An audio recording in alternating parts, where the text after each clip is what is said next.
பாலியல் வன்கொடுமை வழக்கில் கைது செய்யப்பட்ட பிரஜ்வல் ரேவண்ணாவுக்கு 6 நாட்கள் போலீஸ் காவல் விதிக்கப்பட்டிருக்கிறது. அண்மைச் செய்தியை பார்த்து வருகிறோம். பாலியல் வன்கொடுமை வழக்கில் கைது செய்யப்பட்ட பிரஜ்வல் ரேவண்ணாவுக்கு 6 நாட்கள் போலீஸ் காவல் வழங்கப்பட்டிருக்கிறது.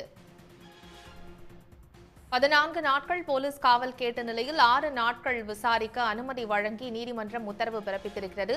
கூடுதல் விவரங்களை செய்தியாளர் செந்தில்நாதனிடம் கேட்கலாம். செந்தில்நாதன், இந்த வழக்கு தொடர்பான கூடுதல் விவரங்களை பதிவு செய்யுங்க.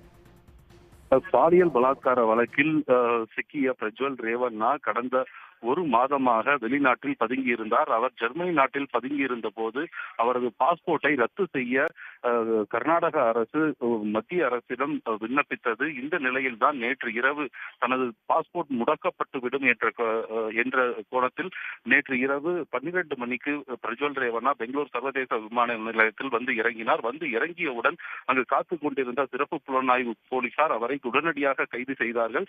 கைது செய்து நேரடியாக சிஐடி அலுவலகத்திற்கு அழைத்து வந்து அங்கு அவரிடம் பல மணி நேரம் விசாரணை நடத்தப்பட்டது. அங்கு அவர் பயன்படுத்திய செல்போன் மற்றும் அவருடைய உடைமைகள் அனைத்தையும் காவல்துறையினர் பறிமுதல் செய்தார்கள். அதன் பிறகு பெங்களூர் நகரில் உள்ள போரிங் மருத்துவமனைக்கு அழைத்து சென்று அவருக்கு உடல்நல பரிசோதனை செய்யப்பட்டது. அங்கு அவர் உடல்நல எந்த பாதிப்பும் இல்லை என்று மருத்துவர்கள் அறிக்கை வழங்கினார்கள். அதன் பிறகு நேரடியாக நீதிமன்றத்தில் பிரஜ்வல் ரேவண்ணாவை காவல்துறையினர் ஆஜர்படுத்தினார்கள். அப்பொழுது ஆஜர்படுத்திய போது 14 நாட்கள் அவரை காவலில் எடுத்து விசாரிக்க வேண்டும். ஏனென்றால் இதில் நூற்றுக்கணக்கான பெண்கள் பாதிக்கப்பட்டிருக்கிறார்கள்.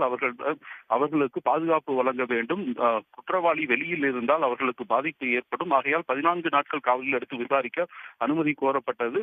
ஆனால் நீதிபதி தற்பொழுது அவருக்கு 6 நாட்கள் மட்டும் காவலில் எடுத்து விசாரிக்க அனுமதி வழங்கியிருக்கிறார். தற்பொழுது 1ஆம் தேதியிலிருந்து அதாவது 6ஆம் தேதி வரை என 6 நாட்கள் போலீஸ் காவல் வழங்கப்பட்டிருக்கிறது. தற்பொழுது நேரடியாக பிரஜ்வல் ரேவண்ணாவை காவல்துறையினர் மீண்டும் சிஐடி அலுவலகத்திற்கு அழைத்து சென்று மீண்டும் அவரிடம் விசாரணையில் ஈடுபட திட்டமிட்டிருக்கிறார்கள்.